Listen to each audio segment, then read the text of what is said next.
especially so near the Christmas season, really. And I've said that before, but you know, if we take 6 months, because really, are people going to be engaged in this right now, Mr. Speaker? Yeah, we saw headlines this morning, didn't we? Okay, NDP, end big-time political donations. We've got NDP paralyzes House.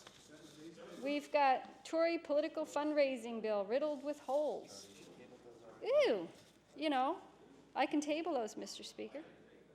But, you know, tomorrow, what if something happens that takes the public's mind off of these things? Tomorrow the headlines will say something else. That's right. And we'll just go on to something else. And I don't think something this important deserves that little bit of attention. I think you're going to see in the papers tomorrow more talk about the Liberal Trust Fund, and we're going to see the history on that. And I think the Liberals have a perfect opportunity here to turn things around. We need to go out and talk to our stakeholders. We need to talk to women's groups, seniors, our youth groups, labor groups, businesses, all the people that are going to be entertained in, you know, voting in the next election, whenever that happens to be. And we need to put this off, because the public only saw this yesterday. We need to put this off for at least 6 months to find out what we can from the public. I mean, doesn't the government want input from its voters? Why is there this cutoff date of December the 31st to decide on this? We need a select committee that'll go out and take 6 months, whatever's needed, to find out how we're going to improve voter engagement in Nova Scotia. I think that really is what it's all about. And the government should, in fact, be trying to connect with these disenfranchised people. Who are these voters, Mr. Speaker? And I know you're telling me I have like 2 minutes left. We need to go out and find out who these people are. And that's why I find myself here today on a bill that's been hoisted. And that's why I started out today wondering, what the heck am I doing here? And that's why I'll be standing up probably and talking for another 2 hours at some later date, not all at the same time. And I have so much more that I could say. So, you know, again, why the 5,000? And the minister saying he doesn't really know the numbers. They haven't crunched the numbers, it sounds like. But why don't we, you know, in the end, why $5,000? Why the deadline? Why no consultation? This job, you ask more questions than you ever get answers to. The government can fix this, but it's a challenge for them, and it's going to be a challenge for the Liberal Party, but I think they can take up that challenge, and I think there's some people over there that will do the right thing, and they'll hand that money back over to the people of Nova Scotia. And I'm going to, my honourable member from Fairview had his Bible here today. And so, you know, we can all take faith in people doing the right thing here. That's what being elected is all about. 10 seconds. So, Mr. Speaker, with having said that, I will take my place until another day. Thank you.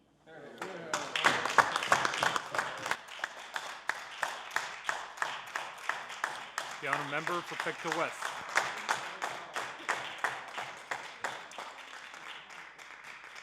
Well, thank you, Mr. Speaker, and I'm pleased to have a few minutes to rise and speak on this motion that was introduced by the Leader of the Official Opposition to hoist this particular bill, Bill number 117, for a 6-month period, I guess, to give us all time to reflect and think about what the bill contains. And, you know, certainly, Mr. Speaker, it is an important bill, and really is an earthquake in some ways as far as change to the electoral system in Nova Scotia.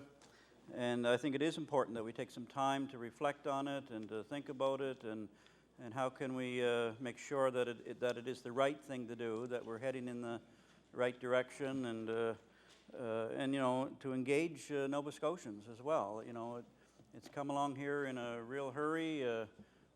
We just saw the bill last Thursday. It was introduced here into the legislature on Friday, and here it is Tuesday, and you know, the government wants to have it passed ASAP to become effective by the end of this calendar year, and you know, that's seems like a rush, Mr. Speaker, certainly in a real hurry. So I think it is a serious issue, and so I certainly support the idea of waiting 6 months to take time to reflect on it, and to try to engage all stakeholders, all people that have a stake in this, and you know, all Nova Scotians from Yarmouth to Cape North in Cape Breton. You know, we're a province of close to 1 million people, and many of us are engaged in one aspect or another of the democratic process. And I think it is important that we listen to what our electorate, what our voters, what our people are saying from one end of this province to the other.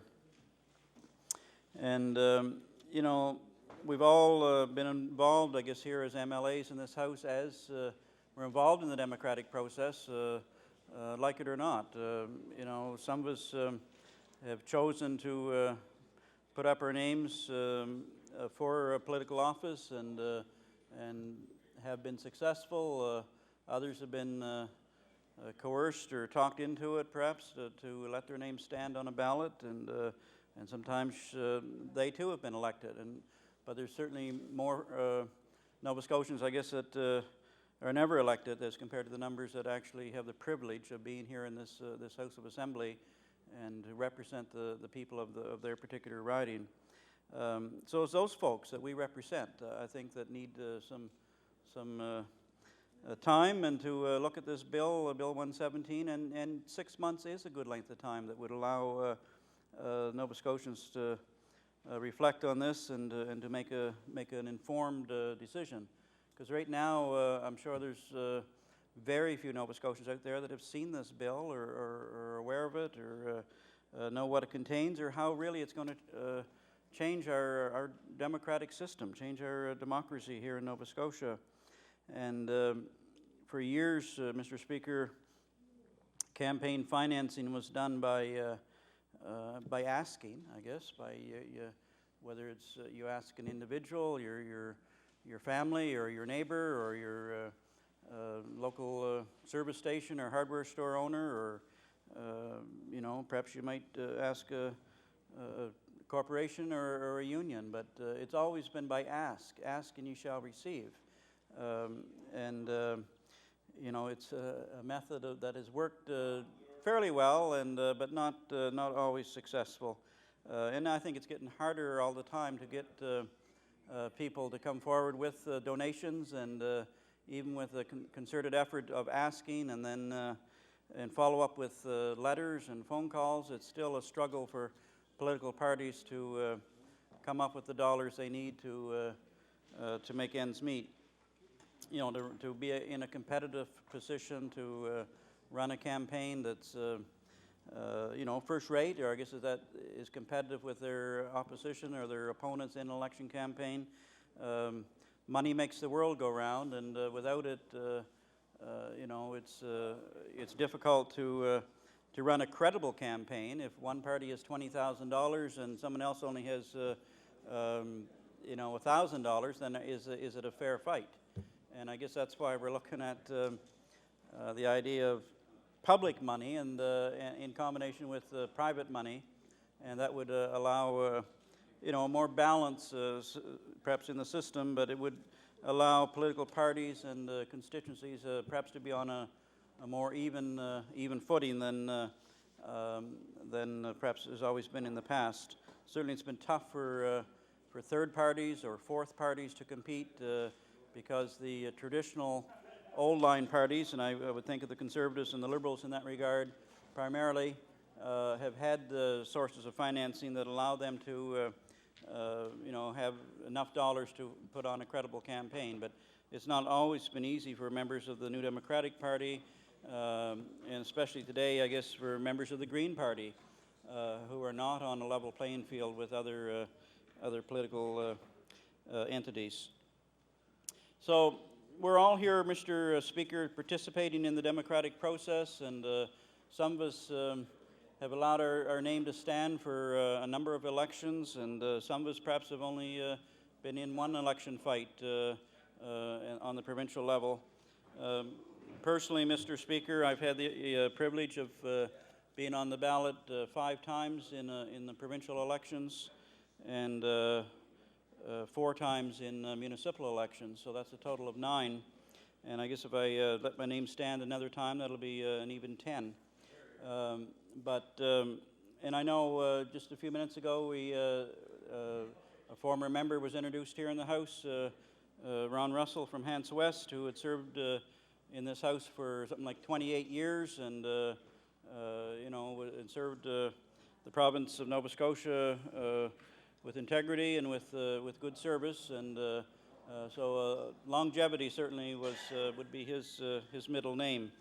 But the democratic process, as we know it, is supported by individuals that give of their time and their money, and we've been fortunate to have people that give of their time in election campaigns in various ways, whether that's through helping put up signs or helping put up posters, perhaps working the telephones to garner support for a particular candidate, or maybe what they call the bagman. They are responsible for going out to try to raise dollars, to raise donations for a particular political candidate or political party.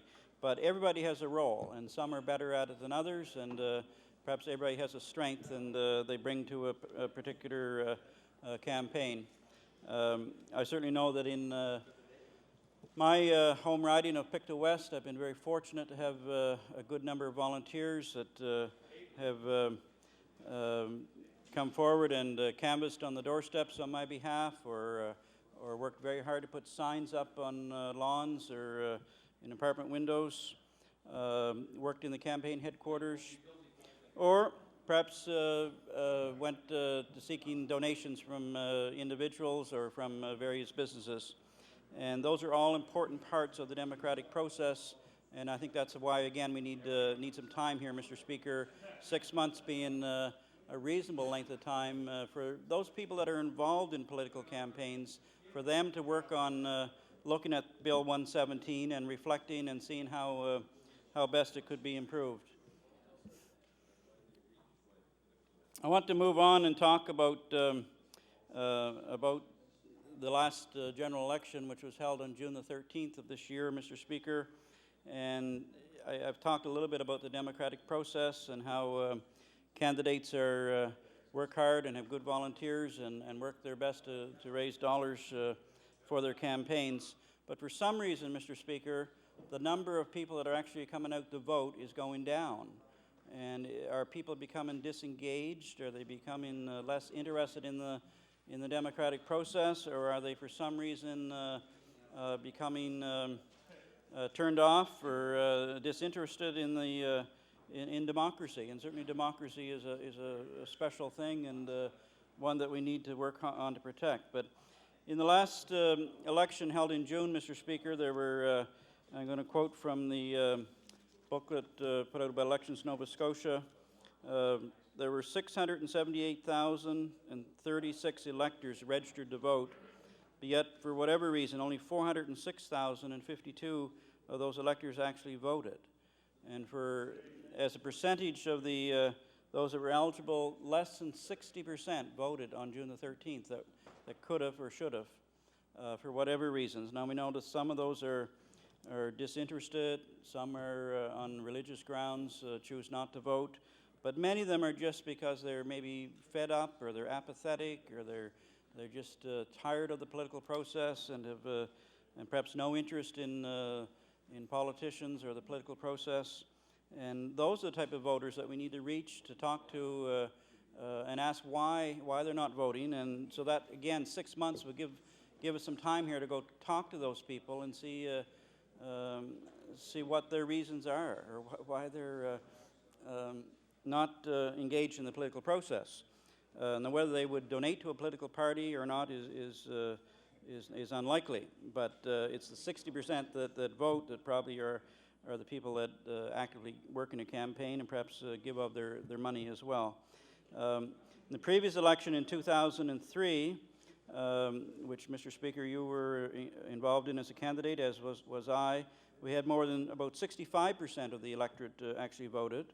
And in the previous election to that, in 1999, we had more than 68%. And if we go back a little further in history to 1998, I well remember that winter campaign. We had almost 70% of the electorate in Nova Scotia that come out to vote. And going back just a couple of elections further, in 1993, more than 75% of Nova Scotians cast a ballot for the candidate of their choice. So, as you can see, Mr. Speaker, I think there's become a declining disengagement of the electorate over time, and these are the type of people that we should be talking to. Those that don't vote, why aren't they? And I think we should be trying to go to the nooks and crannies, the cities and the towns and the villages of this province, and over the next 6 months, and asking them why is it that they haven't been able to participate in the voting or in supporting the democratic process. So certainly it's disheartening in some ways to see our number of voters declining from close to 80% to less than 60% here in the most recent June election, and all the more reason that Bill 117 should be brought to those folks and over the next 6 months and get their input or get their opinion on what's happening here.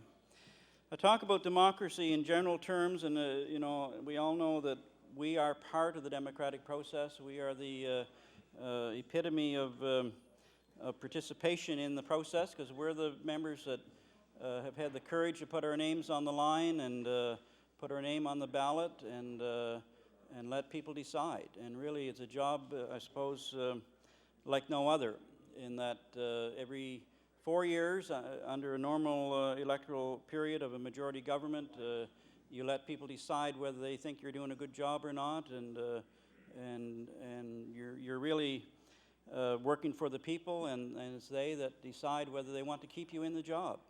And if they are satisfied, then they'll return you to elected office, and you continue to work for the people of your district and the people of Nova Scotia. And if they're unhappy, of course, they can reject you and decide that someone else has a better cut to their jib, and they'll return them or put them in your position as MLA and let them go to work for them. So it's an unusual job in that respect, in that everybody in this House, their job is on the line every 4 years, 3 years, 2 years, 1 year. It just depends on how long a minority parliament would last in this province.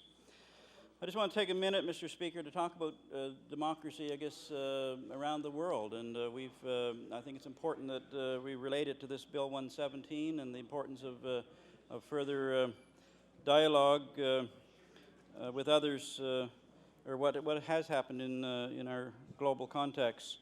You know, I don't know when democracy, as we know it, the democratic form of government really started, but remembering from some of my history books, I can remember the city-states in Greece that we had in Sparta and Athens, and some of those cities. They had a democratic principle of government that they elected people to represent them in those city-states, so that there's maybe some genesis at that time, but I'm suspecting it probably goes back even beyond that, but at least to the days of the city-states in pre-Christian times. I can remember in our history books in England, which our parliamentary system is depended on here. We all remember the Magna Carta, that great document in the year 1215 that allowed some democratic principles to be formed, and not all the power was in the king, but rather it was spread to the people. And So that's some of the genesis of the democratic system here in the British parliamentary system, and that we are under here in Canada and in Nova Scotia. And we're still loyal to the Crown, in this case, the Queen of England. Over the years, there was revolts again to the power of the king, and I remember reading about Oliver Cromwell in the 1600s, who took over from King Charles I, and for a time there was no crown, no king, and but after a 10 or 12-year period, that was restored under the Crown, and we've had that ever since in the British parliamentary system. A couple of weeks ago here, we had in this house, we had a military appreciation rally. We left the legislature early, and we went out behind our legislature and listened to various speakers, but all in the name of democracy, as we wished our troops the best as they went off to Afghanistan primarily, and you know, why are our troops overseas? They're there fighting for democracy. They're there to stand up for the democratic system that we have, and so democracy is a fragile thing, Mr. Speaker, and it's okay.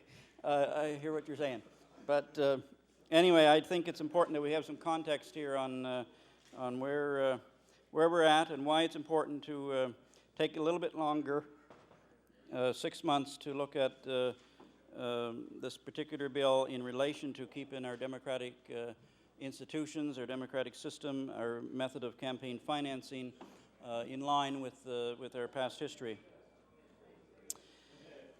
This particular hoist that the Leader of the Opposition has asked for 6 months would allow residents of Nova Scotia to take some time to look at, you know, how is it that our campaign financing has occurred in the past, and it's primarily at the present time from private donations. You know, whether it's $5 or $10 or $100 or thousands of dollars that an individual or a company or an organized labor group is able to give, but it's really all from private sources at this particular time is where it's coming from.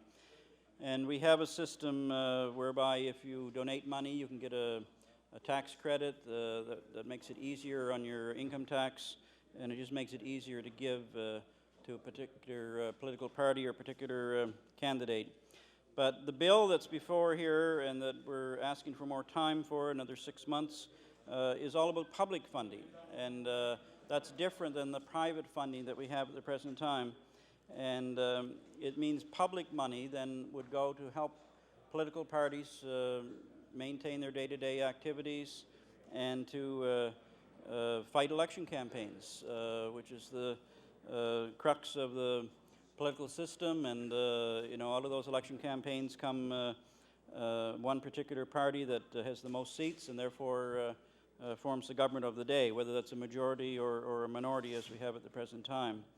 But I think we need some debate on whether, you know, the method of campaign financing should be continue to be private, or it should be rolled into the public forum and funded through the public or the taxpayer's dollar, or whether it should be a combination of those two. And I guess the bill that's proposed is suggesting that we need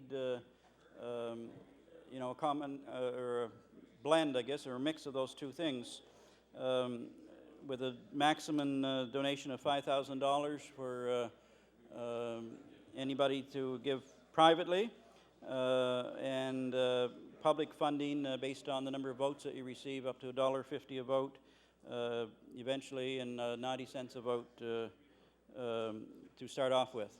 So it's a mix of public and private funding that's being proposed here. But I think it's important that we consult Nova Scotians and see what they think of that system. Which is better, the public system or the private system? Or is it better to have a combination of the two? And I know in the riding that I come from in Pictou West, I'm sure it's important that I would talk to the people in River John, village on the North Shore, or on the western end of the riding of Pictou West. There's a thriving neighborhood there that and I know there's some progressive people there that would have some ideas on this, and I think they should be consulted over the next number of months to see which system would work better for them, public financing or private financing, or a combination of the two. Perhaps I should, Mr. Speaker, talk to some of the folks in Tony River, and recently had the opportunity to be out there in that community to celebrate the award given to Colonel Ian Fraser on winning the Order of Nova Scotia, and it was great to see a number of community people out that evening at their dinner. But maybe I should be asking those people. You know, they are intelligent people that many have lived in that community for many, many years, and some of them donate to political parties of their choice. And you know, these are Nova Scotians, ordinary people that I think should have some input or ideas on whether it's public funding or private funding or a combination thereof that would best work for them. Perhaps I should go to Union Centre in my particular riding, an area just back of the town of Westville that's there's a number of farmers, and they too would have, I think, some ideas, or at least they should be listened to, and see what might be best for Nova Scotians as far as campaign financing, and what system, public or private, would work best. But it's not just in Pictou West, though. I'm sure there's many other ridings out there that have intelligent people that are engaged in the political process, and we should be listening to them as well. I see the member for Guysborough Harbour here. I'm sure he has some people in his riding that may have some ideas on what type of political financing would best suit Nova Scotians. I know in the town of Canso, I'm sure, Mr. Speaker, there's individuals that would be quite willing to come forward and tell us whether public or private financing would be better, or in Dover, or in Sherbrooke, or in any of the communities along the Guysborough shore. I'm sure they have some input, and I think it's important that we hear from them. Same with perhaps a member from Richmond, in Richmond County. I'm sure there's people on the Alma Dam and you know, in Lordways and some of those communities that would have some input, and I think we should hear from them. And maybe the idea of a select committee going out and talking to those folks would be one way to engage them and make sure that we get their ideas and record it, and let them decide you know, how important the democracy is, and how important campaign financing is, and what method it should be employed. So there's lots of communities that I think we can go and hear their ideas and get some improvements on how to do things better. Mr. Speaker, I heard the minister when he introduced Bill 117 talk about increasing transparency and increasing grassroots involvement. And really, you know, that's the key to this bill, and that's why we need more time to talk about it, is perhaps to get some grassroots involvement. You know, I know the minister would agree with me that it's important to engage those grassroots and see what they have to say, and on a community-by-community basis, and in the towns and villages throughout this province. And I know the minister comes from a beautiful area of our province along the South Shore, and from the town of Lunenburg, and I'm sure Lunenburgers would have some ideas or some input into how they could look at Bill 117 and make improvements or make suggestions on the campaign limits, or on the type of public financing or private financing. I was actually down through Lunenburg County just recently, Mr. Speaker, and had an opportunity to stop in Lunenburg, and also went to the town of Bridgewater. And I'm sure the people of Bridgewater would like to have an opportunity to have a say on whether it's public financing or private financing, on whether the campaign limit should be $100 or $5,000 or unlimited. But I think everybody in this province is equal, and so what's the best way we can engage them? How can we get Lunenburgers and Pictonians and everybody in this province engaged in this political dialogue and in the process of getting their input and their ideas? And you know, ideas are not limited to 52 people in this legislature, but there's thousands of Nova Scotians out there, I believe, Mr. Speaker, that would have some good ideas, and I think we have to get serious about that. Now, maybe each of us as MLAs could hold a community meeting and ask for input and bring a copy of Bill 117 with us and ask for people to dialogue, and who knows, there might be some really enlightening ideas come out of that. Or it's been suggested the idea of a select committee also might be a way to engage the public on this bill and get their ideas in that respect. But it's important, as the minister had mentioned in his opening remarks, that we do have grassroots involvement and get everybody dialoguing on this issue. Neighbor in riding of mine, I see the Minister of Human Resources meticulously studying this bill, and in that area of the province I'm quite familiar with as well. That's up along the Cumberland shore, and I had the opportunity a number of years ago to helping my dad, who had a mail contract from the Glasgow to Amherst, and used to drive for him on weekends and at other times when he needed a break. And I'm sure the people in Malagash or Wallace or Port Howe, town of Amherst, all these areas, I'm sure there's some intelligent, politically connected people in those communities that would like to have some input on this bill and talk about how it can be improved. One thing I want to mention, Mr. Speaker, is in the bill, and that we're asking for more time for, is around the financial limit, and it's suggested that $5,000 be the limit for individuals or for organizations to donate. I'm not sure where the $5,000 figure came from, but in some ways that still seems high. $5,000 is a lot of spare change for many people, and while there's some that it's not a problem for, but for many Nova Scotians, I think giving up $5,000 to donate to a political party would not be possible for them. I suppose it's primarily designed for corporations or companies or unions that are in a position to give that kind of money, but it still seems a limit that's rather high for many, and you know, I think to make it fair, you know, we need to make it only individuals that perhaps can donate to political parties and take it out of the hands of corporations or unions, and that way it levels the playing field. It makes it fair for everyone. But what is the right figure?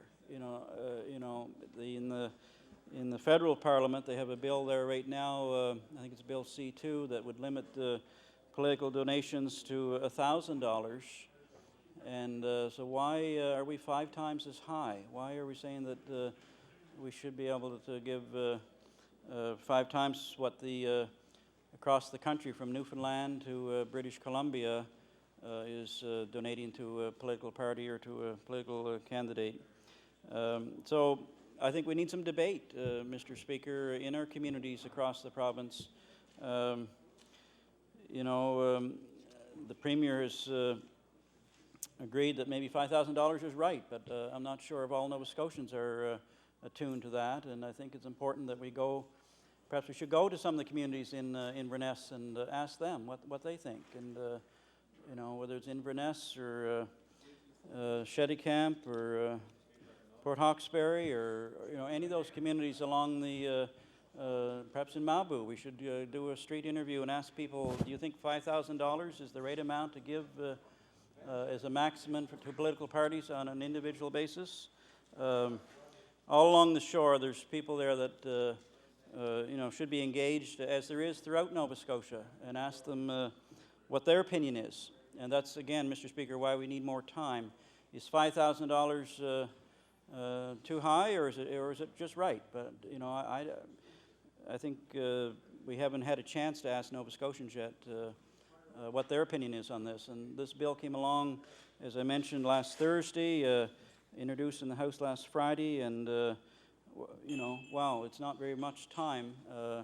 And I realize, well, there's an opportunity at law amendments for a few individuals to come forward, but that's not convenient for many, many people. And so shouldn't we take it to the people and go and ask them what they think in their home communities? And whether that's through a select committee or through an MLA community meeting or other mechanism, I think it's important that we try to do that. One question I'll ask, Mr. Speaker, is, you know, how will our individual riding associations be affected by this? As I mentioned previously, you know, we're here with the privilege of being elected in 52 ridings throughout Nova Scotia, and it's primarily because of the hard work and efforts of many, many individuals that have made it possible for us to have this privilege. And, you know, whether it's an election planning committee that works for months behind the scenes, a finance committee that's raising dollars to try to get enough to pay for advertising or for signs or whatever's needed. Perhaps a committee that looks at advertising in the media, whether it's on radio or television or a weekly newspaper. But there's a lot of people put a lot of hard work into their individual riding association. That's not true just for the NDP. It's true for the Conservative Party. It's true for the Liberal Party. It's true probably on a lesser basis for the Green Party. But there's dedicated individuals in all these riding associations that you know, believe in the political process. And I will allow for an introduction, Mr. Chairman. The Honourable Minister of Agriculture on an introduction. Thanks to the member for Pictou West. Yes, and thank you, Mr. Speaker, and thank you to the member for Pictou West. Yes, and Mr. Speaker, I'm pleased through you to bring a number of guests' names to the attention of the House. People have taken the time out of their busy schedule to come down to the Nova Scotia Legislature. These folks are doing very, very important work on behalf of the agriculture community, more especially on behalf of the beef sector in the province of Nova Scotia. And as I name the individuals, I would ask that they rise and receive a warm welcome from the House. And I would begin with Greg Sheffer. Greg is the chair of the Nova Scotia Cattle Producers. Dave Olton. Dave is the vice chair of the Nova Scotia Cattle Producers, and Mr. Pat McDonald. Patton's the executive director with the Nova Scotia Cattle Producers, and I want to welcome the members to the Nova Scotia Legislature, and we'll take a few minutes to meet with you a little later on.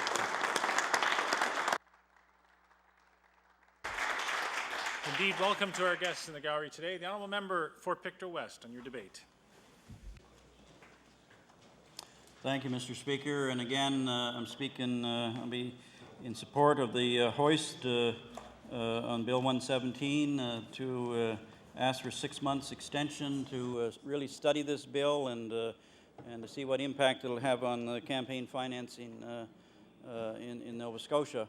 And as I was mentioning before the introduction, you know, we have good, hard-working constituency associations in this province, and I certainly am very thankful to the executive I have in Pictou West. And I should mention, Mr. Speaker, our annual general meeting is Thursday night coming up with the.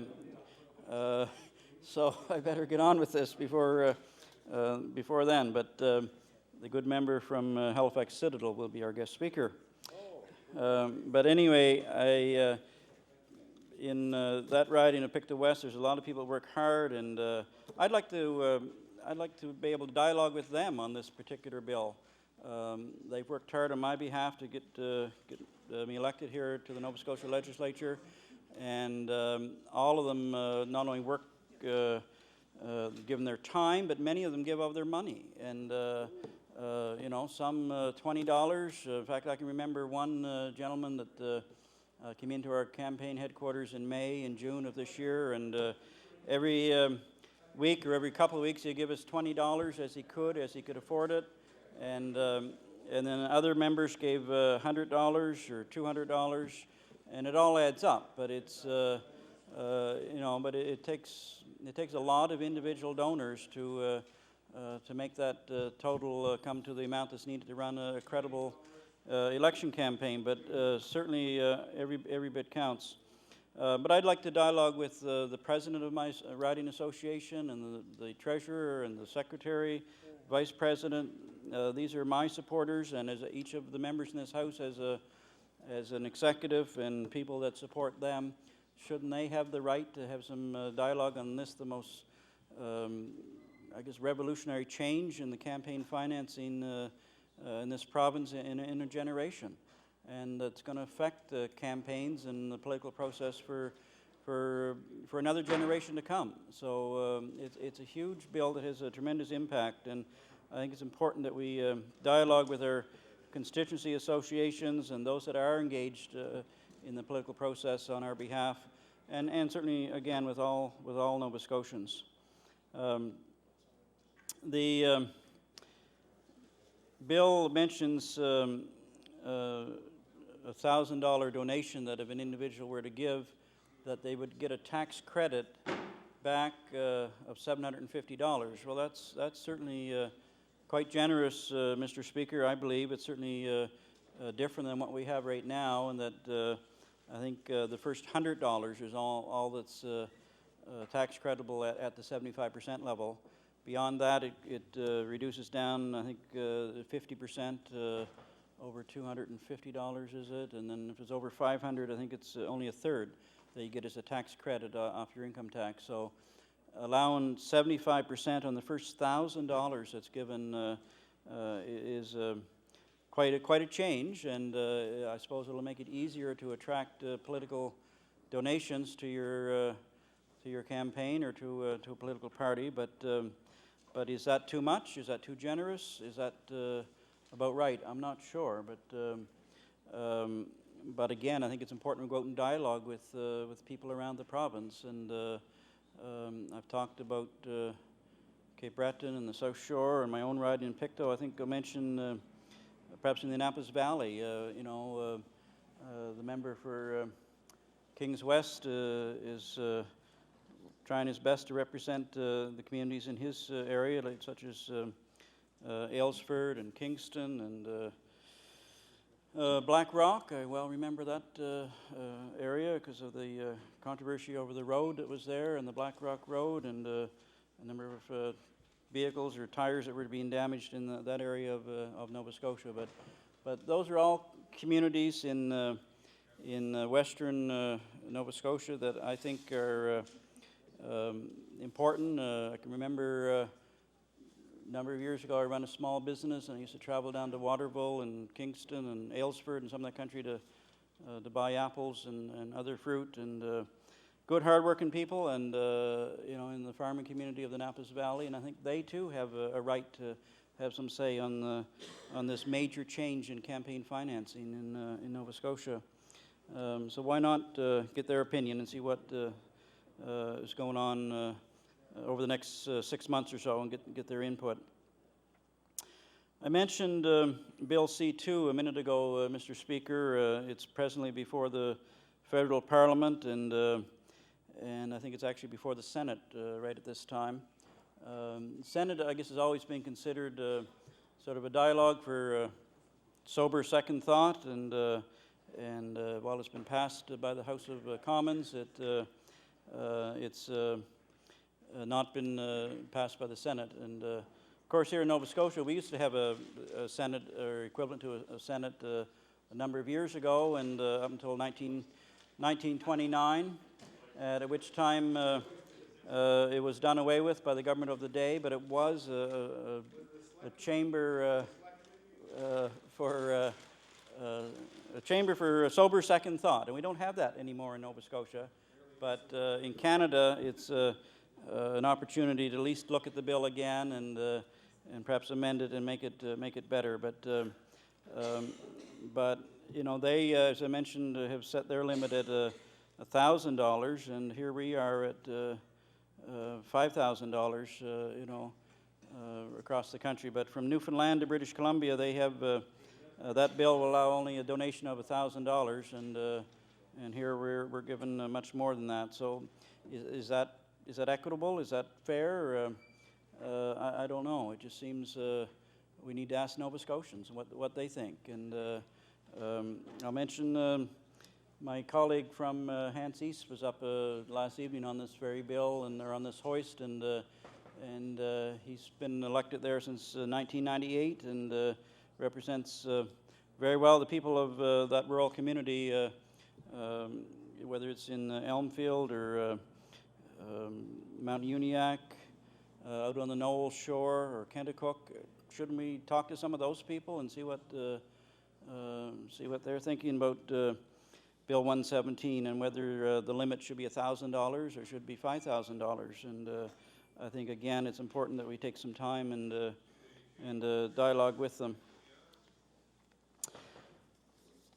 Mr. Speaker, one of the most, I guess, difficult or revolting parts of this bill is that it still allows the Liberal Party to keep their past ill-gotten gains, I guess you'd call it, their held assets, is I think the way it mentions it in the bill. But we all know that's the trust funds that have been gathered up over decades by illegal means, and it's well known, it's well proven, you know, that there were some things done that weren't right. And I think previous speakers have talked on this. You know, there was 3 convictions, I believe, or 3 people that were Senator Barrow being the most famous amongst those, but a couple others that were there as well, and Mr. Simpson and Mr. McFadden, and they were the bagman of the Liberal Party, and they got caught. It's about what happened is that they would go to liquor companies or distillers that were making a product, and in order to put it into the government liquor store, they had to pay a fee. They had to pay a toll. I guess it's commonly known as toll gating. It's not to say that the Conservatives were not also doing that, but they perhaps were smart enough to get it covered up before it was found out. But the Liberals obviously were caught at this, and that money is like it was a criminal act. It's almost like extortion. You know, if you don't allow us to, or you don't pay us a fee of 3 to 5%, we're not going to let you put it in our store. You're not going to sell it. And there's something wrong with that picture. It's something, you know, something rotten in Denmark, as they say. But you know, and now this bill, Mr. Speaker, is sort of allowing, I don't know, sort of complicity. It's allowing it to be okay. It's sort of sanitizing that money and saying, well, we'll look the other way if you'll allow us, you know, to get it passed. And it's somewhere over $3 million that has been collected in that fund. I think $500,000 of that was spent on the last election campaign by the Liberal Party here in Nova Scotia, and another $500,000 was used to pay down some of their debts from previous campaigns. So while it's implied that the money would not be used for future election campaigns, but that still the Liberal Party could use it for in between election expenses. And I think, is that what Nova Scotians want? Is that Hoyle? Is that okay? Obviously, it seems to be okay with the government and with the Liberal Party, but again, I think it's important we dialogue with Nova Scotians and ask them, this old dirty money, is it still okay to use it? And this bill would certainly allow that to happen, and I don't think that's right. And I think most Nova Scotians would agree with me that that's not right. But I think it's important we get out and talk to them and ask them what they think of that. And so while it's sanitizing the money, it's still wrong, and it's criminal convictions have occurred that was held up in the court system that said it was wrong, and I think most Nova Scotians would agree that it's wrong. And I think the upcoming Liberal leadership campaign, hopefully we'll get some clarity from Liberal members on where they feel that this held asset or trust funds that obviously was collected by illegal means, what they think of it. You know, if the MLA from Annapolis or Clayton Park or Richmond are rumored to be potential leadership candidates, then I think they should come clean and tell us where they stand on this, and so Nova Scotians can decide. But the right thing to do would be to say, no, it was wrong, it was collected by illegal means, and we're going to give it back. We'll give it back to the province of Nova Scotia, and to put on the debt, and to help pay down the huge debt that this province has. The debt that was accumulated during that time when the Liberals were in power and when the Conservatives were in power. So I think it's important that we hear from Liberals on this, and hopefully they'll have a pure conscience and a clear heart, and be able to say, mistakes were made, and that I want to move on and get rid of that dirty money, and allow and to go away with a clear conscience from there. And I think the government too, there's an onus on them to do the same thing. They brought this legislation forward that allows this ill-gotten money from the past to remain, and I would hope that by allowing a 6-month period here of reflection and sober second thought, it will allow members of the government to think on that, and maybe realize that using old money that's not correct is not the way to go. So anyway, we'll leave it at that for reflection for our government members.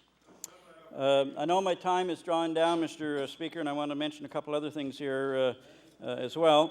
But one thing that I think it's important that we dialogue with Nova Scotians on and ask for their opinion is of contributions from people of any age.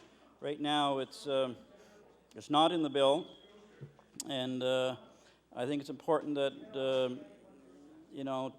that you have to be a voter in order to be a contributor, and young minors should not be able to contribute to election campaigns. And as we all know, in the federal campaign that's going on right now for the federal Liberal leadership, one of the candidates, Mr. MP Volpe, got himself into some trouble by accepting donations from minors, from children that were not of age, and in many ways it just doesn't add up, or doesn't make sense that a 5-year-old or even a 10-year-old or any minor could accept money or donate money to a political party. And really, Mr. Speaker, what's going on is that someone else is doing it for them, and that somebody that wants to give money to a candidate or a political party is funneling it through a minor, and that's just not Hoyle, Mr. Speaker.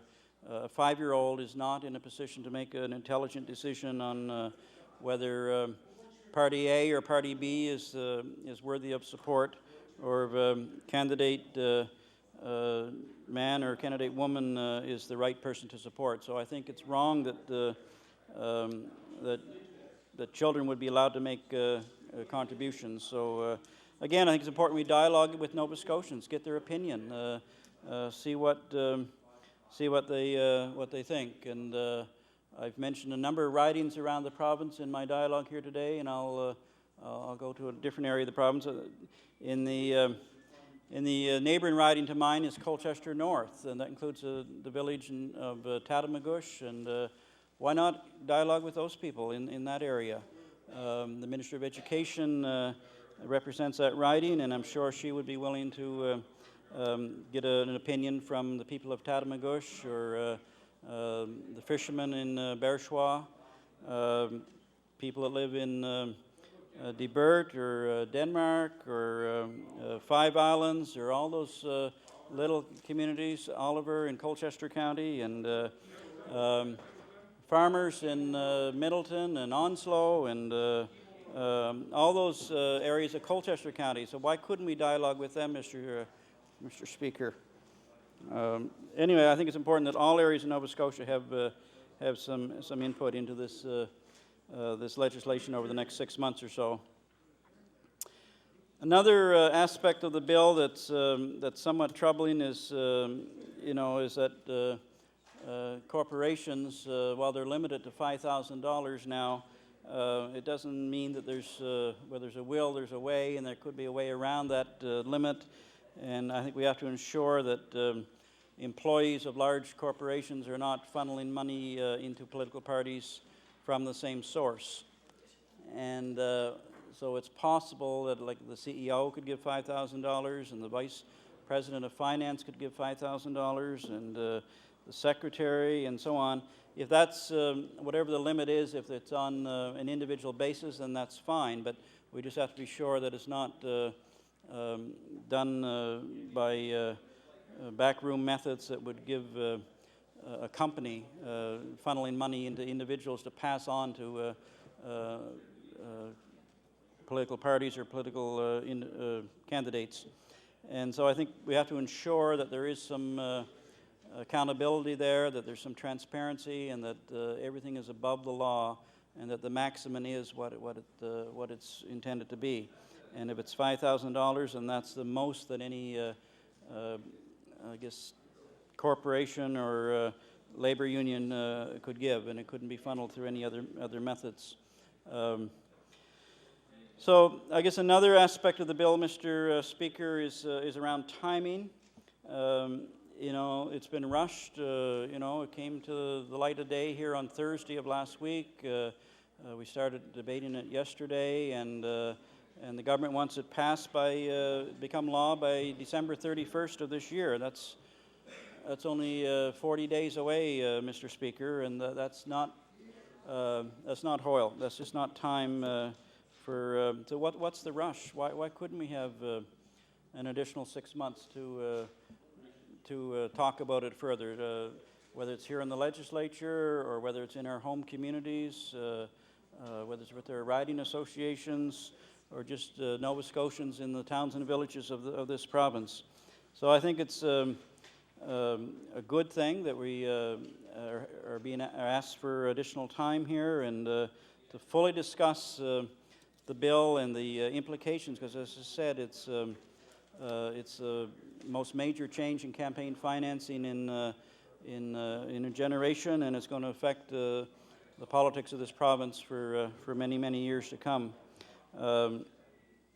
So again, why couldn't we go out to the countryside and ask some of the people in Yarmouth or Middleton or Annapolis Royal or Digby or we have many great towns and villages, and we have intelligent, active, politically engaged people in all those communities around this province, and I'm sure they could give us some important input or some ideas on how to improve this bill. Another suggestion that was in the bill is the idea of a select committee, but it's really putting the horse after the cart, because it's suggested that the select committee go out afterwards and after the bill is passed, after it becomes law, and really it should be done, if it needs to be done at all, ahead of time, to get the input of Nova Scotians. But when after the bill is law, then you get little chance to influence it. And select committees are a mechanism that we use in this legislature to engage Nova Scotians and get their ideas and to find out what's on people's minds or what concerns or issues that they've had. I've had the opportunity, Mr. Speaker, to serve on a couple select committees that have traveled around the province. I think it was in 1998. I served on the Workers' Compensation Select Committee that looked at the problems that injured workers were having in this province. And we traveled from Yarmouth to Bridgewater to Kentville to Halifax to Truro, went up to Amherst, New Glasgow, Port Hawkesbury, and Sydney. I stopped in a number of communities and listened to what Nova Scotians had to say, and it made a difference, I think. And while the bill that came out of it, I think it was Bill 90, in the end wasn't all or wasn't everything we wanted, it was important to hear from Nova Scotians and hear from injured workers in that case, and hopefully some of that input has been reflected in government policy to make things better for injured workers. And the same could happen here with this Bill 117 if we went and listened to Nova Scotians and got their input, and I'm sure we'd have a better piece of legislation at the end of the day than by not doing it. I also had the opportunity to serve on the Petroleum Pricing Committee last year, in August, it was 2004, Mr. Speaker. And again, we traveled the province from various communities, from Yarmouth to Sydney, and had a chance to listen to Nova Scotians and whether they thought about the price of petroleum fuels in this province. And I guess the result was regulation that came in on petroleum pricing from that select committee. So I think they work, Mr. Speaker, and I think it's important that we listen to Nova Scotians and see what they have to say. And I know there's many communities out there I haven't mentioned, but there's lots of other towns and villages that we could go to and get their input, whether it's in New Glasgow or Truro or Stewiacke or wherever. There's engaged Nova Scotians that could give us some good ideas on this. So I think it's important, Mr. Speaker, that we work to clean up the political financing system in this province. It should no longer be in the back rooms of the political parties, but it needs to be clear and concise and out in the open, and where Nova Scotians can see it. They need to know if it's public financing or if it's private financing or a combination thereof. It needs to be open and transparent and accountable. And I think the best way to get the best bill that we possibly could, and that really is going to affect Nova Scotians for decades to come, is to go out and listen to Nova Scotians and dialogue with them and hear what they have to say from one end of this province to the other. Because right now the bill is far from perfect. It's got a number of questions, a number of things that I believe are unanswered, and we need to find out what the best way is to finance our political system, to protect our democratic system, to stand up for democracy, and make sure that it's fair and equitable for all. And we need to take the big money influences out of the political system, and whether it's big union or big corporation, it's not fair to individuals if we're influenced too much by large corporate or labor entities. And finally, as I mentioned, the political trust funds, we must make sure that they're no longer there, and they should never have anything to do with Nova Scotia politics. So thanks very much, Mr. Speaker, and I look forward to other speakers.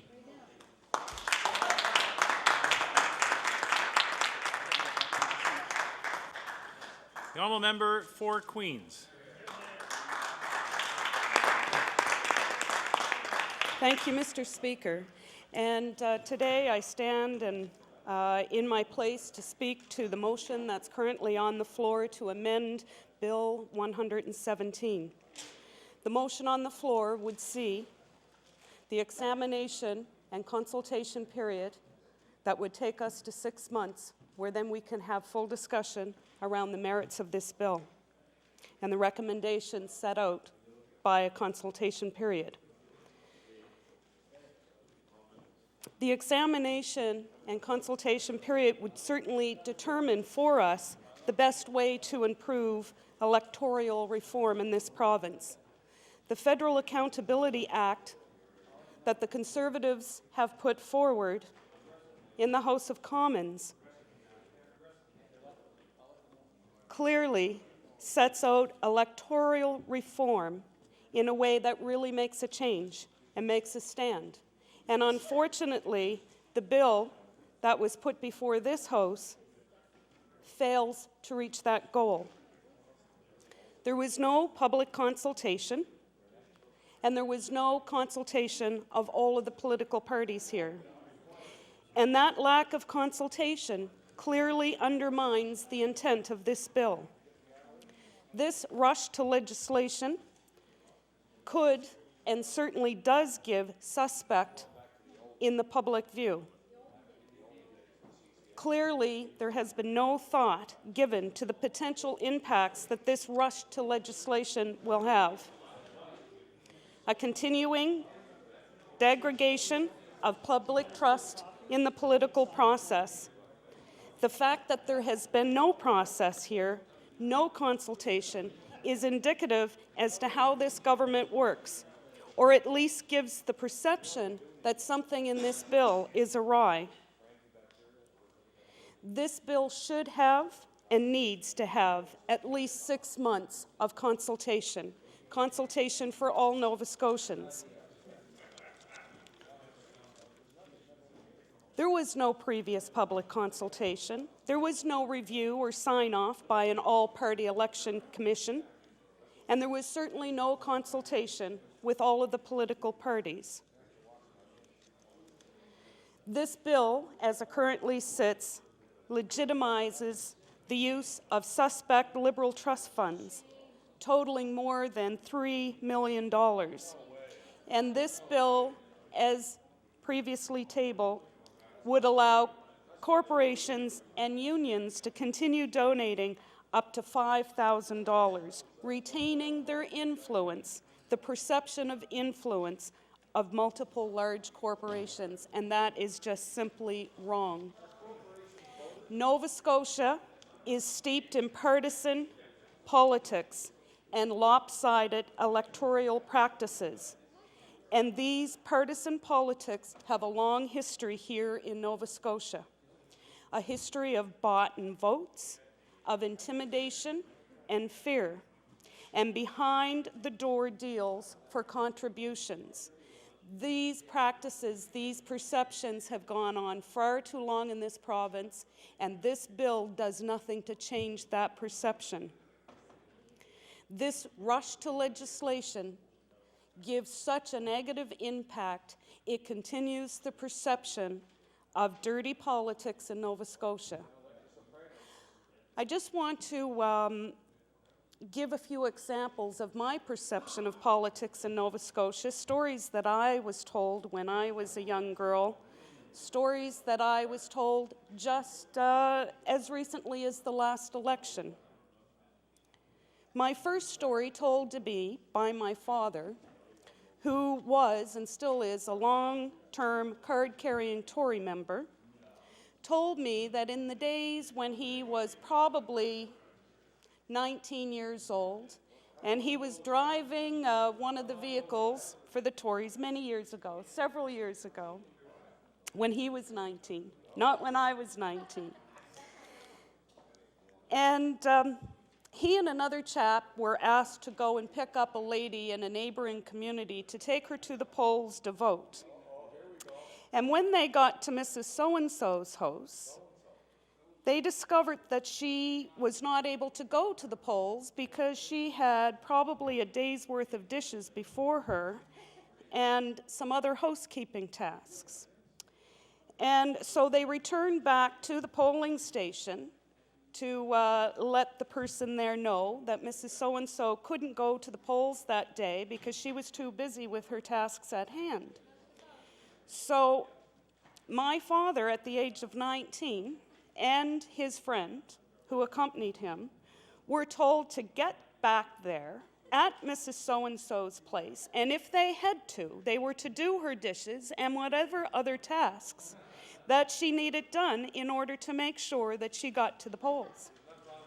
So my father and his friend at age 19 rolled up their sleeves, and they did dishes for well over 2 hours that day.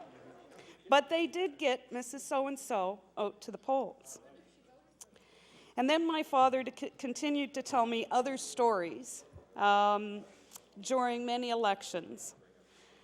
The nylon stockings, the bottles of rum, and worse yet, the intimidations. And this bill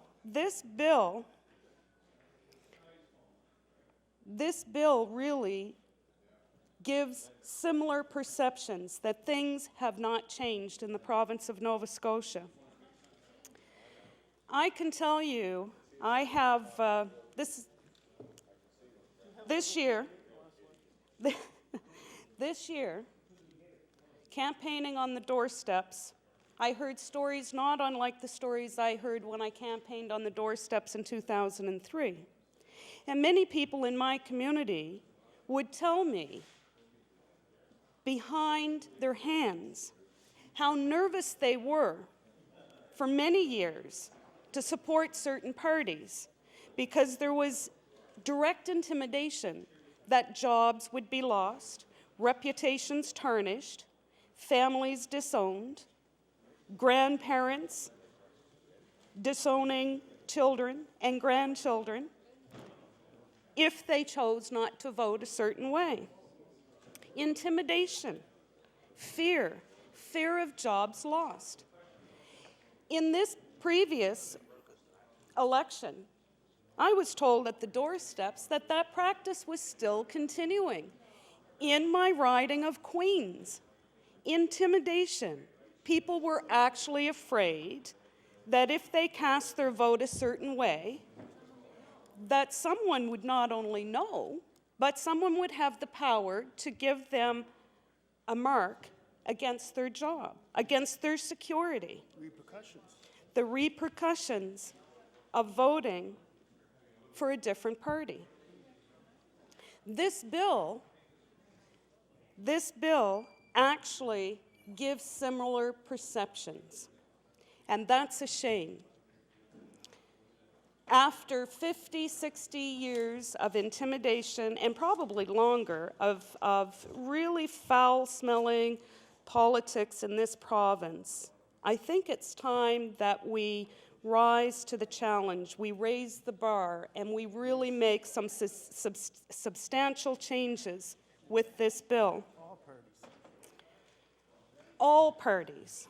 We need to work diligently to raise that bar, to change the way politics is perceived and will be continued to be perceived if we don't make those changes here, today, and now. We have the ability, we have the voice, we know better, we need to work together for this province. We need to strive to take a moral high ground here. And I want to talk a bit about that moral high ground. Today and yesterday in this House, I heard several members opposite raise resolutions on behalf of the riding of Queens. Yes. And while I think that's wonderful, and I certainly will support any kudos given to members of my community, I suspect that the moral high ground has not been taken, much similar to whether a moral high ground has been taken with this bill. Order, please. I want to take... Order, please. The comments of all members of this House are deemed to be truthful and that of an honourable member, and we're not to impugn the intent of another member unless we are making an allegation against them in the House. So I would ask that you bring back your discussion to the debate around the hoist here today. The honourable member for Queens. Thank you. And I think I used the word suspected, and I apologize if I made any any accusations, which I did not mean to do, and I guess I was talking about perception, and the perception that this bill leaves with Nova Scotians. It leaves the perception that we're really not serious about electoral reform, that we're really not serious that we can work together, that we're really not serious that we have members all over this House that strive very hard to work for their ridings and their constituencies and recognize all of them. If the government is going to be serious about electoral reform, reform, they really need to practice that. Nova Scotians for far too long have been under that dark cloud of partisan politics. And as I said before, the bot votes, the scandals, the misinformation, secrecy, and intimidation has all resulted in an overwhelming number of Nova Scotians who simply don't trust politicians. The fact that there was little or no notice for the introduction of this bill leaves one with the assumption that something really is behind the want to rush this bill through. What does this signal to the general public? Frustration? The thoughts that government will and still continue to look after their own? Politicians and the political process in general need a boosted image, not another screened and filtered piece of legislation that really doesn't address true electoral reform. Under no circumstances should the Liberals be able to access the segregated long-term investment funds, and there should be an outright ban on corporate and union donations. To be expected to decide and discuss this important issue of much-needed electoral reform in little more than a week is just irresponsible. This government should seriously take under consideration the motion on the floor to move this bill for consultation for a period of 6 months. This bill, as it stands, is not transparent. There is no integrity here, and it certainly is not democratic. Nova Scotians expect and deserve more from this government.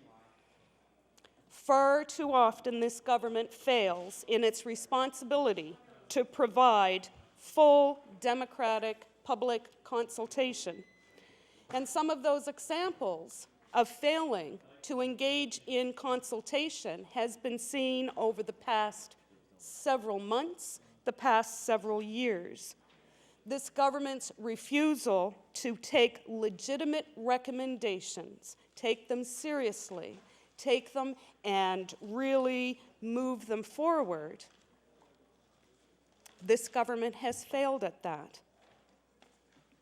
This government chooses to ignore requests for consultation from communities, such as my community of Port Mattoon, looking at putting in a company looking to put an expansion in Port Mattoon Bay for a fish farm. This government has refused to consult with that community. This government has refused to consult with Nova Scotians who are faced with a quarry. The strip mining in Cape Breton is another example of this government's lack of understanding of its ability to recognize that Nova Scotians have Order, elected please. us here. Order, please. We're speaking to the reason for a hoist over party funding. Honourable member for Queens. So what the examples that I've brought forward is the government's unwillingness to look at consultation as a democratic process in this province. And they have the ability to do that in the next 6 months. to really consult with Nova Scotians and really consult with other political parties, to consult with the experts out there, to form a commission, to look at the best way to move forward on true electoral reform. There should be no contributions from corporate citizens, and there should be no contributions from the labor and trade unions. None at all. There should be none at all. That would completely make a transparent system, and it would make a very even playing field for ordinary Nova Scotians who expect and deserve to be treated equally across this province. The average Nova Scotian, as we've heard from other members of my caucus here, what we've heard is that the ordinary Nova Scotian doesn't have $5,000 to contribute to political campaigns, to build the coffers of our parties. The average Nova Scotian wants to put their faith in the political process by believing in the politicians that represent them through true voice and true representation, not simply because they have given a political monetary donation or a donation in kind. It has been perceived for far too long that corporate donations and union donations sends a signal to the general public that deals are being made, that votes are being bought, that deals are being made, and corporations and unions must be buying something from government. To pass this bill now, and then to establish an all-party selection committee is just totally backwards. That should be done now. That consultation should be happening now for a period of 6 months. 6 months is not 6 years. It's not 6.5 years. It is 6 months. Is the sky going to fall between now and 6 months? I think not. I think not. So what is the fear? What is the rationale? What is the reasoning for this rush to legislation? It makes no sense. Establish the committee now, allow this committee to do the proper assessment, and go through a democratic consultation, and it shouldn't take much longer than 6 months. And it will also restore faith in the democratic process, and it will restore faith in politicians. We need to set an example and to forgo the ways of the past and move forward in a direction that will include transparency, integrity, and a democratic process. The Liberal scandals from the 1970s have haunted them and will continue to darken their hallways until they do the right thing, until they do the noble thing, and until this government supports them in doing the right thing and in doing the noble thing. I want to read from some newspaper clippings from many years ago. How long ago? From September 92, I have a newspaper clipping here by Brian Underhill, provincial reporter, and Rick Conrad. The headline states, Liberal Trust Fund Solution called conscience money. NDP leader Alexa Madonna wants the province's chief electoral officer to investigate the use of political trust funds in Nova Scotia.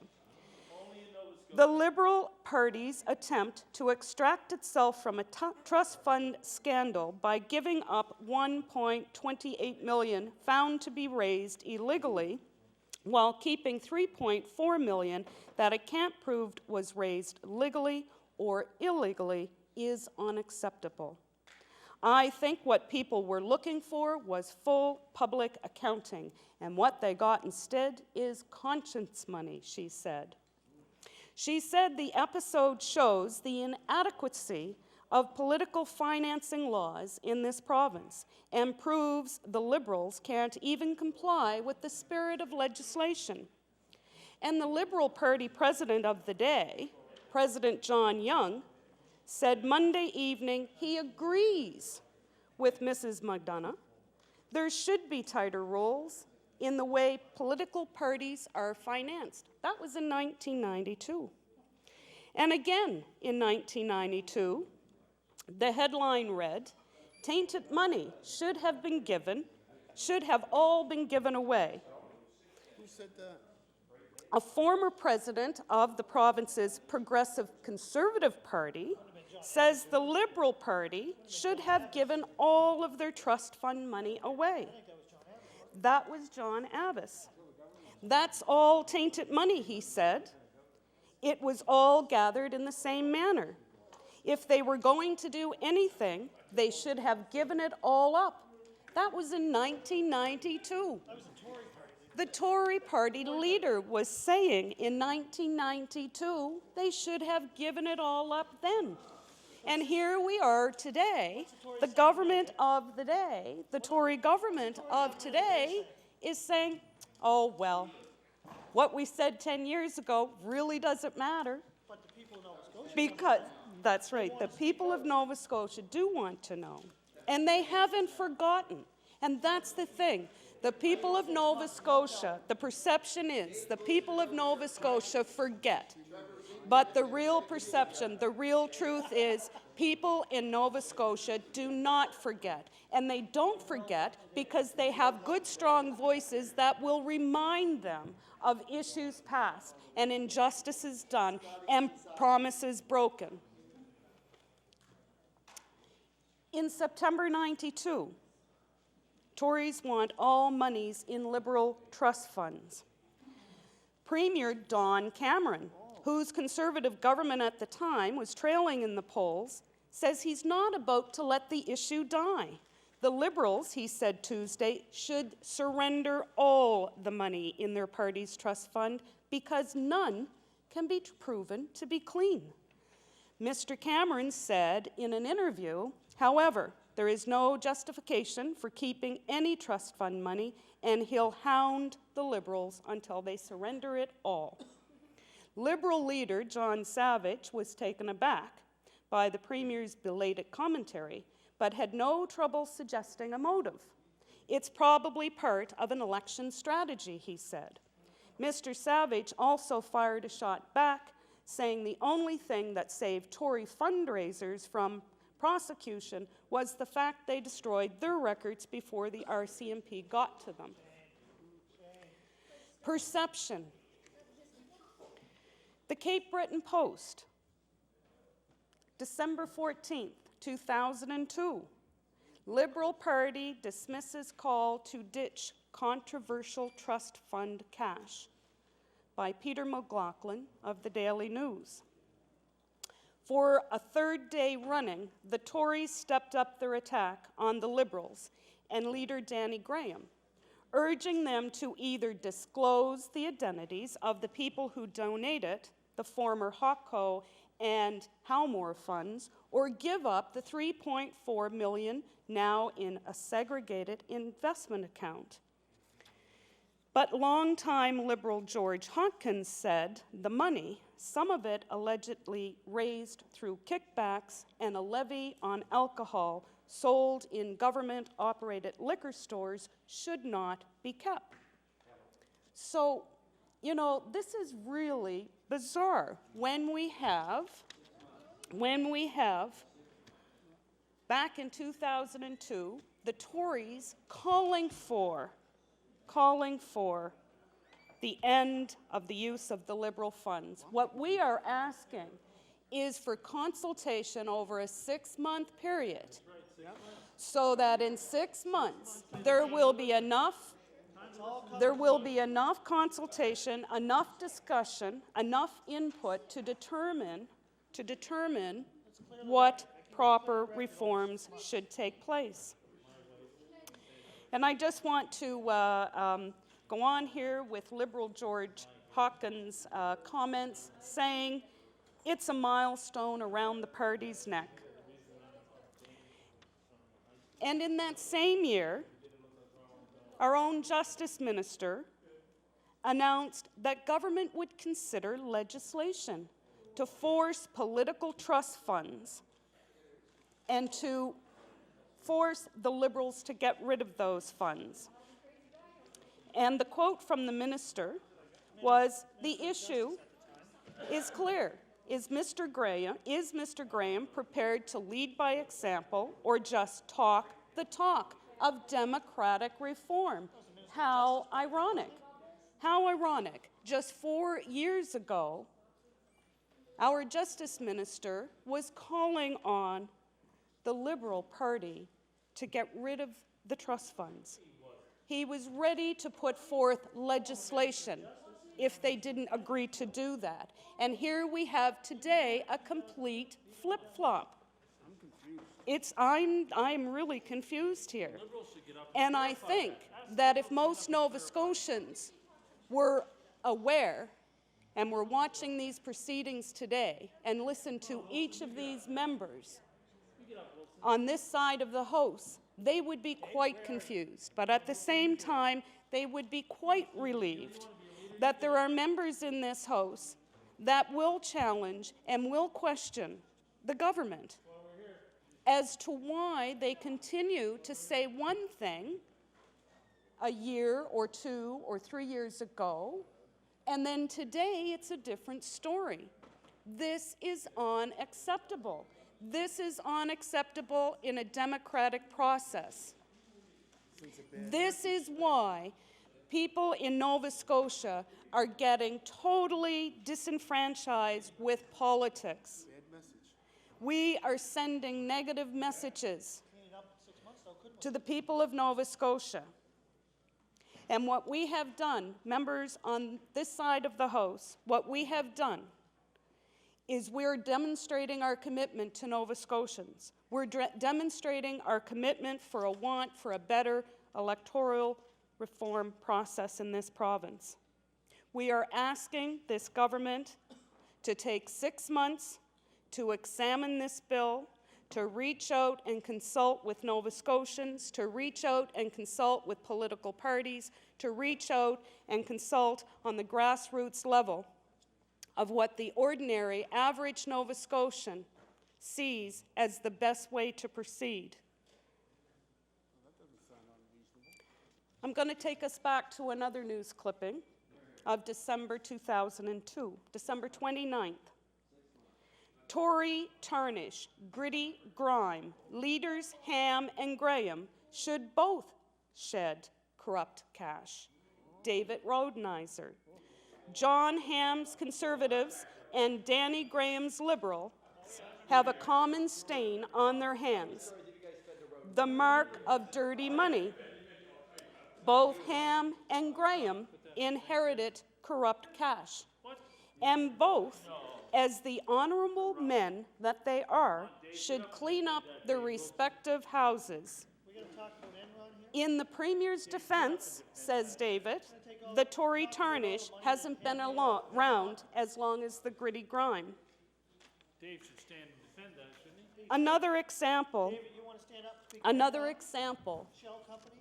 of perception.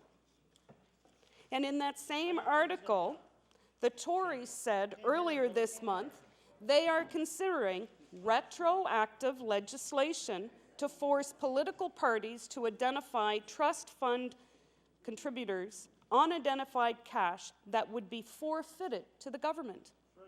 That's what we're asking. They can do it during the next 6 months, too. That's what we're asking.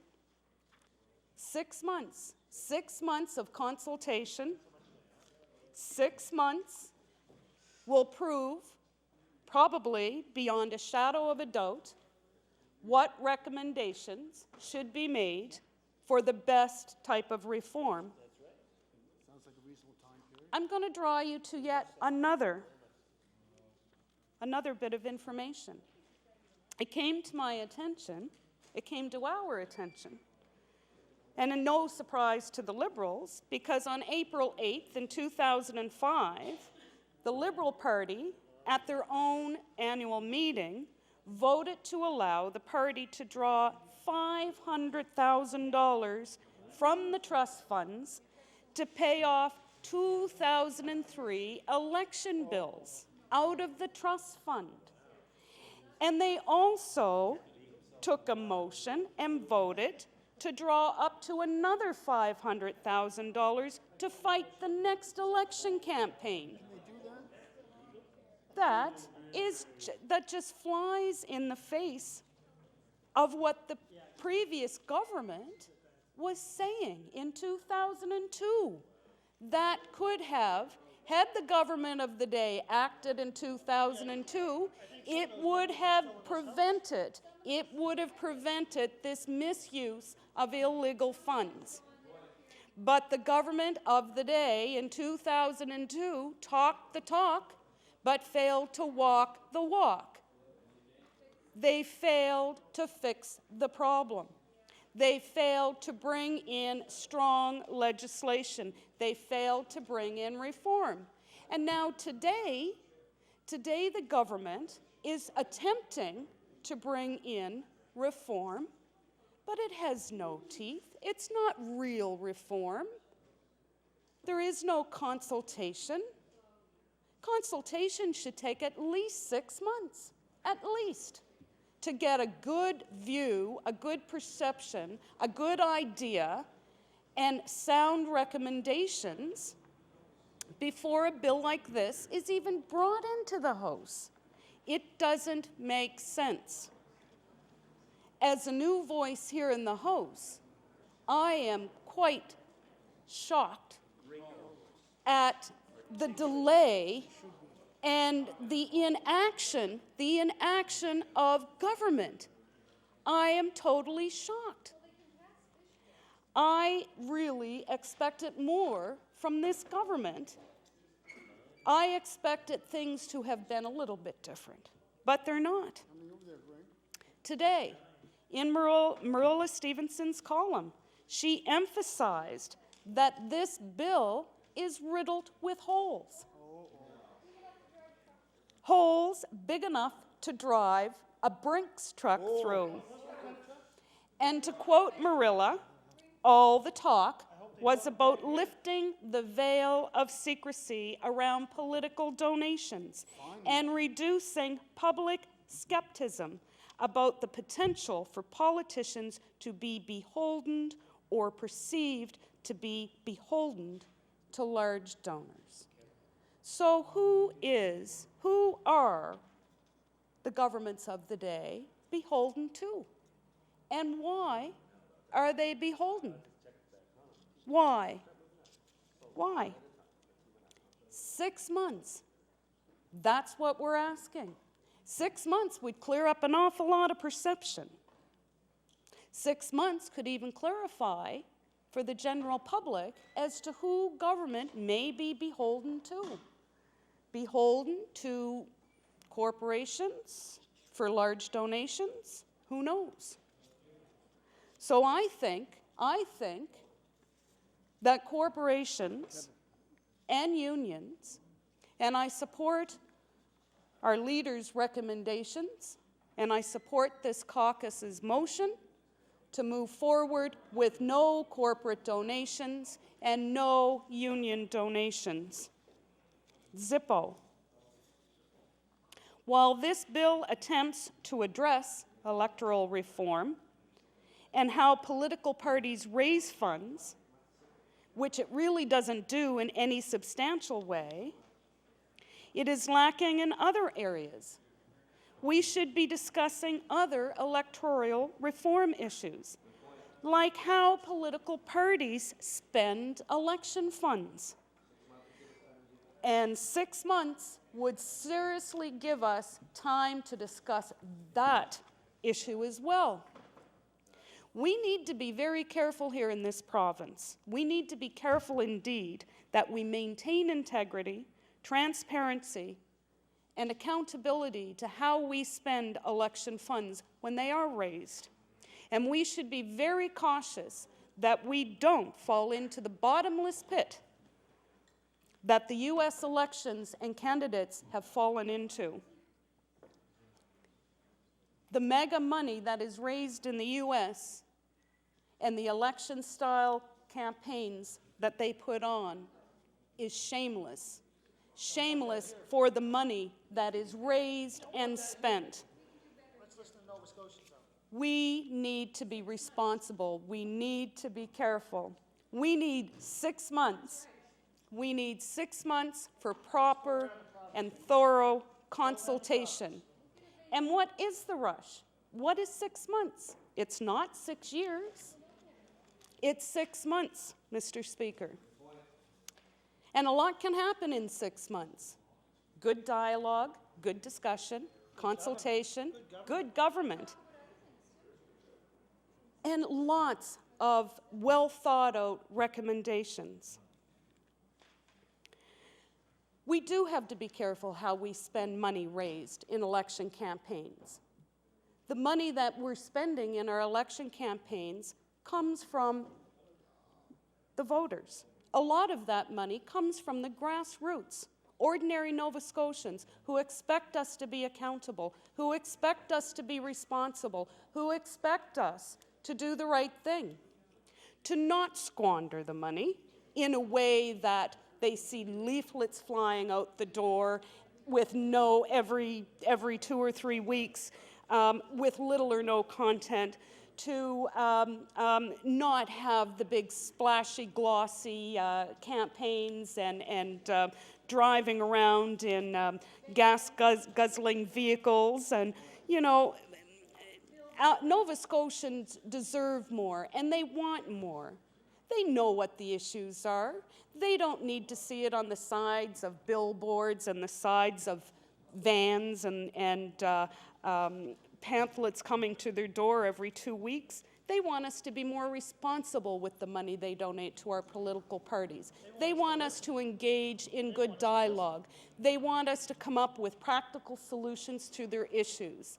That's what they want to be seeing. That's what they want to be hearing. That's what they want to donate for good policy, for good, responsible governing. They want to know that the money they donate to the party of their choice is supporting a strong voice that will stand up and bring their issues forward, that will stand up and be part of the political process, that will stand up and work towards good policy and good governance. That's why people choose to donate to political parties. They don't choose because they're a corporate citizen and they're hoping for a kick at the can somewhere. They don't choose because they're another entity who chooses to donate because they want to kick at the can or they want to be first in the queue somewhere. They donate in all sincerity, that they are going to have a strong voice elected for them to speak out for issues like this, to speak out on good governance, for good governance. This government has an incredible opportunity before them. There is a motion on the floor that this side of the room fully supports. Our caucus stands here together. The motion on the floor is asking this government to do the right thing. To do the right thing in giving the province good governance, good consultation, good dialogue. This bill needs to be seriously considered and strong and good recommendations put forward. A 6-month period would ensure that would happen. A 6-month period is all that is needed. There is no rush today that this needs to go through that cannot wait for 6 months. Again, government has a clear opportunity to have the proper consultation, proper examination that would enable effective and responsible recommendations to come forward. The Liberals also have an opportunity, and they also have a very real responsibility to once and for all to put the sorry past of the Liberal trust funds to rest. The upcoming Liberal leadership race and the leadership hopefuls have a responsibility to their party members, and they have a responsibility to the rest of Nova Scotians to do the right thing here, to get rid of those trust funds once and for all. One of the members here, one of my colleagues here today, spoke very clearly and gave some very real and good ideas for that Liberal trust funds money. I heard one of my colleagues state very clearly that that Liberal trust fund money would go a long way in supporting a lot of food banks across this province. And we have a lot of them. We have people that will be going to those food banks. They're probably going to the food banks as we speak, but as we get closer to Christmas, the lineups at the food banks will probably be twice as long.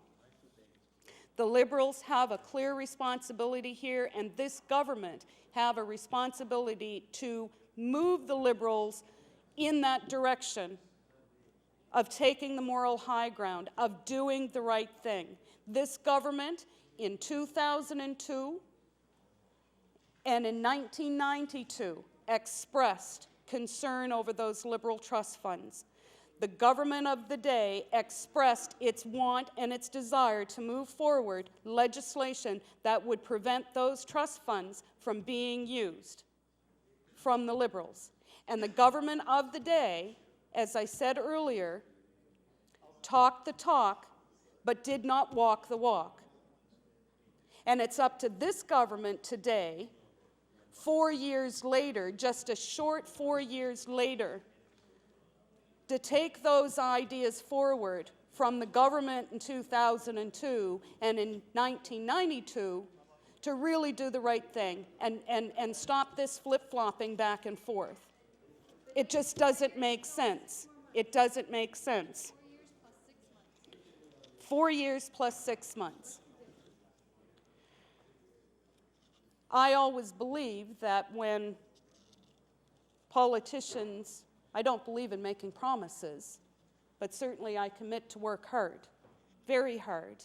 And I always believe that when politicians say, we will attempt to do something, it will bring something forward, then that's what I have always expected to happen.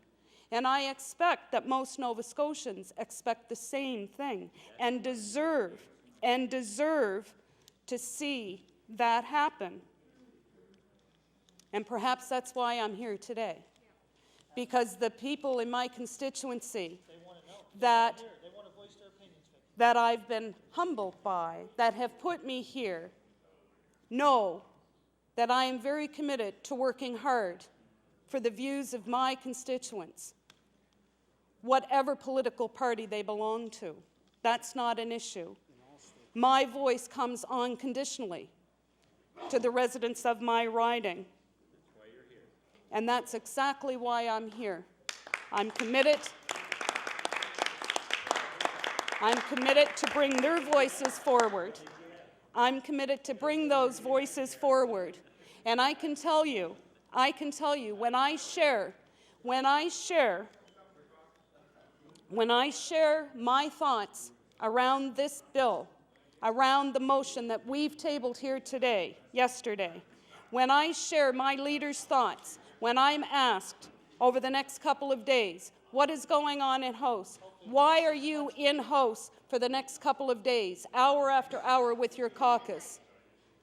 I will tell them quite honestly why we are here today. That this government refuses to act on a piece of legislation that they attempted to bring forward 4 years ago and even 12 years ago or more. And here we are today addressing an important issue like electoral reform. We are asking this government for 6 months of consultation so that I can go back in my home communities and I can go back and I can explain to members of Queens, the riding of Queens, in every community, from Italy Cross to Petite Riviere to Cherry Hill to Broad Cove to Eastport, to Port Medway, to Mill Village, Charleston, Danesville, Caledonia, Greenfield, Port Mattoon, Port Jolly, Liverpool, Brooklyn, Milton. And if I've forgotten any of them, I apologize. Hunts Point, Somerville, White Point, so that I can go to members of my community when they ask me, Vicki, can you explain what this motion means? Can you explain what perception in politics, what that means for us? And they will give me recommendations. They will tell me what they expect and what they deserve of this government. They deserve no less. And I will speak loudly for the members of my communities. I will speak to all of the issues they bring in my direction. And I am sure that over the next few days, that people will be asking a lot of questions of me. And I am prepared to stand and answer them to the best of my ability. And the constituents in Queens know. They know me. They know that I'm a hard worker, that I'm committed, and I'm committed to this voice, and I'm committed to their issues. This government really needs to take this motion seriously. This want to rush to legislation makes no sense. To continue to allow corporate and unions to contribute upwards to $5,000 to election parties is just no longer a viable option.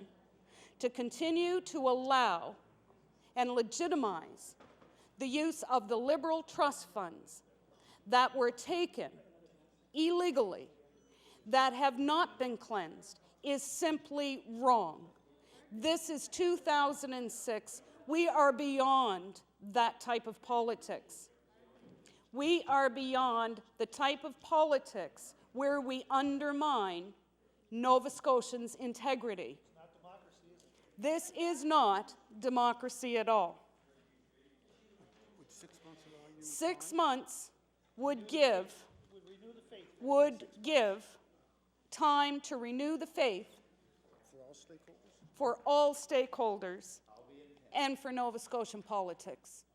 And it just may, shed a better light on today's politicians that is so sorely needed. We need to attempt to set the best example we can. And sometimes that is very difficult. I know, we're all human, and sometimes it's very difficult to stand in good light and stand in good stead. We all have faults, but we all have to work very hard. We have to work very hard when we're here in this house, that we give the best perception possible, that we represent Nova Scotians in a way that is truly democratic.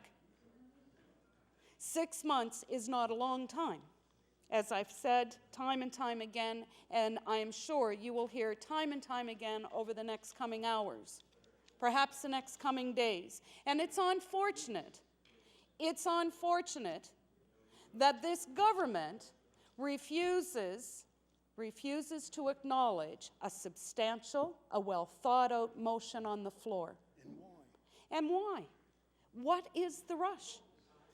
If one minister can stand up and give a legitimate reason, a legitimate, clear, concise reason as to why this needs to be passed here today before January 1st, I'd like to know what it is. I'd like to be able to go back to my constituency of Queens and tell my members of my communities why this needs to be rushed through, why it doesn't make sense. So until I hear that type of answer, until I hear that, then I'm asking you to accept the motion before this House, the motion that our leader put forward yesterday to tell the province of Nova Scotia that we do have a democratic process, that the government does care about electoral reform, and in a way that it's not perceived that anybody is padding their pockets or their coffers, that it's not perceived that there is still a right to use money that has been illegally obtained from elsewhere and has, I mean, you know, wow, there are some people in our society that are still sitting behind prison bars for fraud. We wouldn't allow that to happen. We wouldn't allow that to happen in some sections of our society. We just wouldn't. We wouldn't. I can probably, if I had 6 months, I could probably bring several examples of people who have been incarcerated for less. I can probably, given 6 months, come up with enough examples and cases of individuals who today are being incarcerated or still suffering the consequences of this type of criminal activity. And if the courts did deal with it, they made it very clear that that wasn't a cleansing process that actually happened with the money. You know, and I quote it from news items from 2002, from 1992, that establish the fact that that money is still dirty money. And the Liberals going into their leadership race in the next couple of months really need to raise the bar for themselves. They really need to demonstrate, without a shadow of a doubt to Nova Scotians that they have pulled their socks up, that they have come together, and that they are a different party, that they have a different idea of moving forward. And I firmly believe that there are members of the Liberal Party that sit here with us today, that those good members, I clearly know that those good members that sit with us today have good intentions, and they wish that the consensus of the party was to make sound judgment about not using those Liberal trust funds. That's why some of them, I think, are not speaking in their place today. And I really hope that the members here today from the Liberal caucus, those good members who really choose and really want to see good reform happen, I hope that those Liberals today will stand up in their place and will speak to this very serious motion on the floor.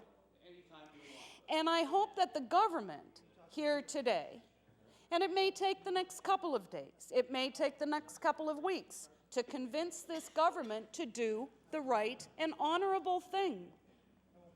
We all want good governance here. We all are here for the same reasons. We want to represent our communities and our constituents well. We want to do the best thing, but sometimes, we just simply don't get it. Perhaps over the next few days, the next few weeks maybe, this government will get it.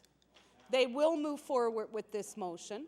They won't be in such a big rush to move this forward, that they will go through a reasonable consultation process, a period of 6 months, that will enable good discussion and much-needed dialogue. And it's not about losing face. It's about doing the right thing. It's about being honorable members. And we should take that word very seriously when we're called honorable members. It's not to be taken lightly. It's not to be taken with a grain of salt.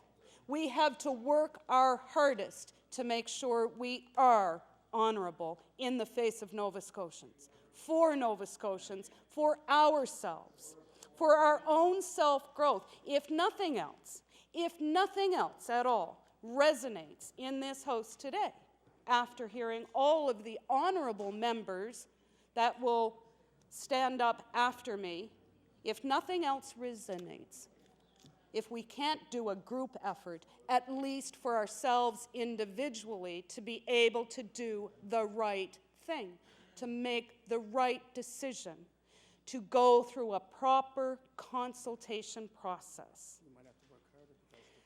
We might have to work harder because of all of the perceptions of the past, those scandals, the fear-mongering, the intimidation that has happened in the past. Yes. Nova Scotians, they're very fragile right now when you ask them about politics. They don't trust us. They don't trust us within a breath of their life, some of them, because they have seen